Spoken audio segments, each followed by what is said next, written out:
aka changes his look and social media go crazy.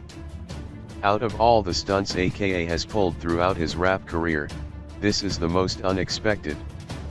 Following Nandi Madida revealing her new pastel-colored look, it seems that dyeing your hair with a pop of color might be the season's trend and aka is in on it. As expected, tweeps had a lot of opinions regarding the rapper's new look. It's been nearly 8 months after his public breakup with Xolani Gwala, and since breakups can cause different reactions, some tweeps were convinced that this was AKA's post-breakup hairstyle. Thank you for your listening. Please subscribe our channel for more hot news.